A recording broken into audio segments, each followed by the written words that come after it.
Deyir ata üç hərfli böyük dünyadır.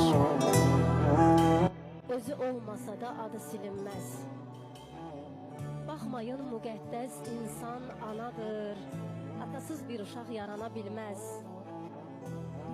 Ata övladının qolunda qüvvət, yolunda nur kimi saçan çıraqdır.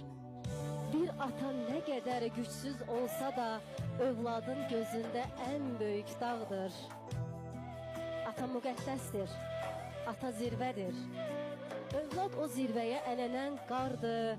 Qırışmış əllərdə, ağarmış saçda gör neçə illərin zəhməti vardı. Allahdan başqası əbədi deyil. Bir ömür ağılda saxlayın bunu. Əyilməz polad da əyilər demək, atam qocadıqca anladım bunu.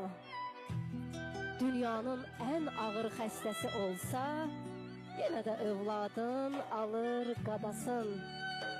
Atasız olana yetim deyərlər.